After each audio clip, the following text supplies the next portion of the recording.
अब हम पढ़ेंगे सेक्शन 165। तो सेक्शन 165 जो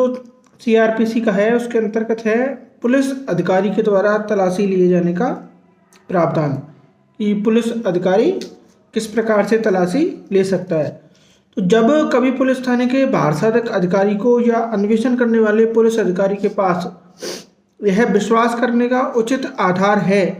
कि किसी ऐसे अपराध के अन्वेषण के प्रयोजनों के लिए जिसका अन्वेषण करने के लिए वह व्यक्ति प्राधिकृत है, आवश्यक कोई चीज उस पुलिस थाने की जिसका कि वह भारसाधक या जिससे वह संलग्न है सीमाओं के अंदर किसी स्थान में पाई जा सकती हैं और उसकी राय में ऐसी चीज अनुचित विलंब के बिना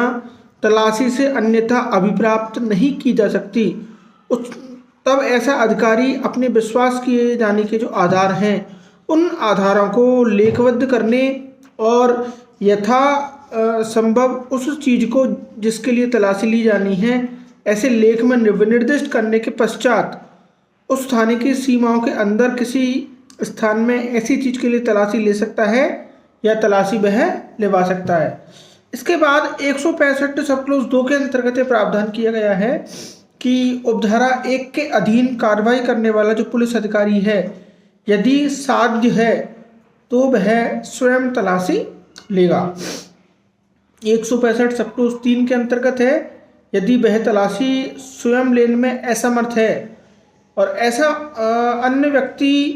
अन्य ऐसा व्यक्ति जो तलाशी लेने के लिए सक्षम है उस समय उपस्थित नहीं है तो वह ऐसा करने के अपने जो कारण हैं उन कारणों को लेखबद्ध करने के पश्चात अपने अधीनस्थ किसी अधिकारी से यह अपेक्षा कर सकता है कि वह तलाशी ले और ऐसे अधीनस्थ अधिकारी को ऐसा लिखित आदेश देगा जिसमें उस स्थान को जिसकी तलाशी ली जानी है और यथासंभव उस चीज को जिसके लिए तलाशी ली जानी है विनिर्दिष्ट किया जाएगा, तब ऐसा अधीनस्थ अधिकारी उस चीज के लिए तलाशी उस स्थान में ले सकेगा। सब क्लोज 4 के अंतर्गत है तलाशी वारंटों के बारे में इस संहिता के उपबंध और तलाशियों के बारे में धारा 100 के साधारण उपबंध इस धारा के अधीन ली जाने वाली जो तलाशी है उस तलाशी को लागू होंगे। और 165 सब क्लोज 5 के अंतर्गत यह प्रावधान किया गया है कि उपधारा 1 या उपधारा 3 के अधीन बनाए गए किसी अभिलेख की प्रतियां तत्काल ऐसे निकटतम जो मजिस्ट्रेट है उस निकटतम मजिस्ट्रेट के पास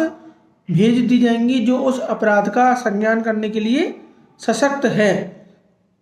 और जिस स्थान की तलाशी ली जानी है उसके स्वामी या अधिभोगी को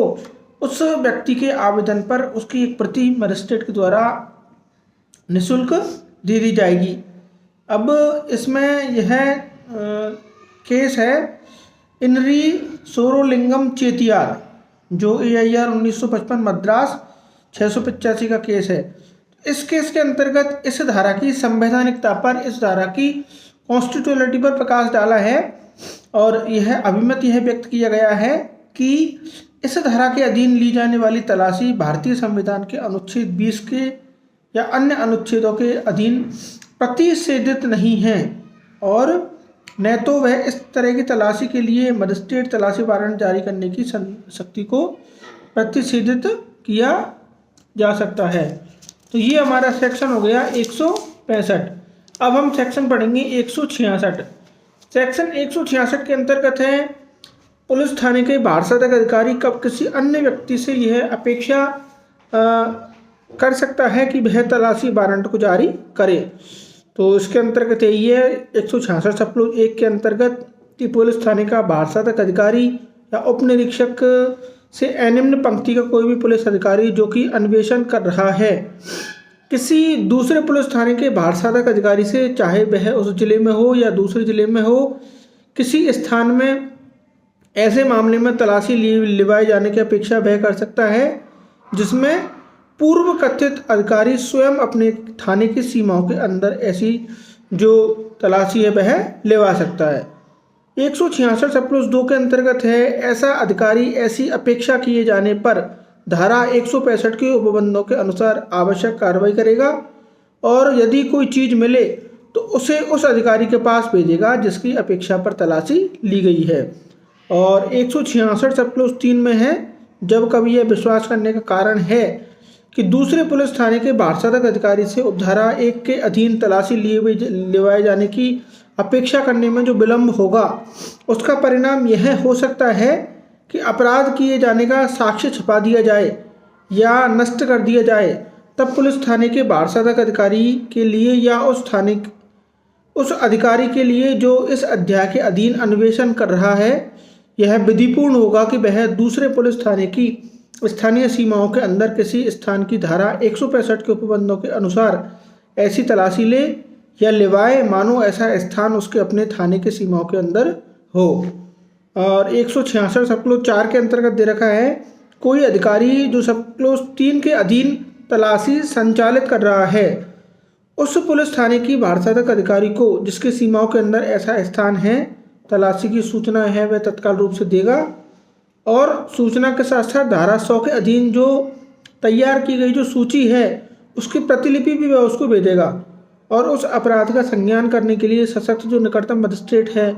उसको सेक्शन 165 सब क्लोज 1 और 3 में जो निर्दिष्ट दस्तावेज हैं, अभिलेख हैं, उनकी जो कॉपीज हैं उन कॉपीजों को भी वह भेजेगा। और इसका लास्ट जो क्लोज है वो है 165 सब क्लोज 166 सब क्लोज 5 का, कि जिस स्थान की तलाशी ली गई है उसके स्वामी को या उसके अधिभोगी को आवेदन करने पर, तो यह इम्पोर्टेंट है कि अगर वह आवेदन नहीं करेगा तो उसको किसी प्रकार की कोई भी दस्तावेजी कॉपी नहीं दी जाएगी। वह आवेदन करेगा तो आवेदन करने पर उस अभिलेख की जो मजिस्ट्रेट सब क्लोज 4 के अधीन भेजा जाता है प्रतिलिपि उसको निःशुल्क दी जाएगी, यानी कॉपी तो उसको निःशुल्क दी जाएगी, लेकिन कॉपी के लिए आवेदन करना उसके लिए आवश्यक होगा, बिना आवेदन के उसको कॉपी नहीं दी जाएगी। और अब पढ़ेंगे हम सेक्शन 166 सब क्लोज ए। तो 166 सब क्लोज 1 के अंतर्गत है, भारत के बाहर किसी देश में या स्थान में अन्वेषण के लिए सक्षम जो प्राधिकारी है उसको अनुरोध पत्र, तो CRPC अमेंडमेंट एक्ट 1990 के द्वारा इसको जोड़ा गया, 19/2/1990 से उसको प्रतिस्थापित किया गया। तो इसके अंतर्गत यही है कि किसी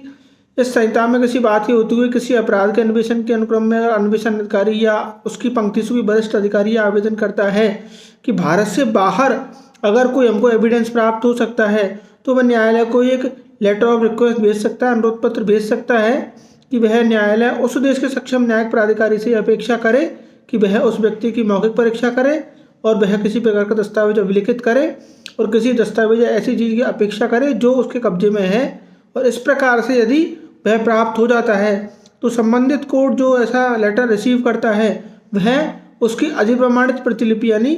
उसकी कॉपी है वह या जो कुछ संग्रहित चीज़ है वह पत्र भेजने वाला जो न्यायालय है उस पत्र भेजने वाले न्यायालय को वह इसकी कॉपी भेज दे। सर 166A सब क्लोज 2 के अंतर्गत है, अनुरोध पत्र ऐसी रीति में पारित किया जाएगा जो केंद्र सरकार निर्दिष्ट करे। और सब क्लोज 3 के अंतर्गत है कि उपधारा 1 या उपधारा 2 के अधीन अभिलिखित प्रत्येक कथन या प्राप्त दस्तावेज या चीज इस अध्याय के अधीन अन्वेषण के दौरान संग्रहित जो साक्ष्य है उस संग्रहित साक्ष्य के रूप में समझा जाएगा। इस प्रकार से हम बाहर के न्यायालय से भी यह अपेक्षा कर सकते हैं कि वह दस्तावेजों का संग्रह करके मूल न्यायालय जिसने ऐसा आवेदन पत्र ऐसा अनुग्रह पत्र दिया है उसको वह ऐसे साक्ष्य की कॉपी भेजे और उसको हम इस अध्याय के अधीन एविडेंस के रूप में कलेक्टिंग एविडेंस के रूप में इसको मानेंगे। आगे की हमारी कक्षा होगी, उस कक्षा में मैं आपको सेक्शन 166B जिसके अंतर्गत दे रखा है भारत के बाहर के किसी देश या स्थान से भारत में अन्वेषण के लिए किसी न्यायालय या प्राधिकारी को अनुरोध पत्र, यानी कि इसका यह रिपीट ही है। तो यह इसको मैं आपके नेक्स्ट आगे कक्षा में आपके लिए बताऊंगा। तो आज की कक्षा के लिए इतना ही। Thank you.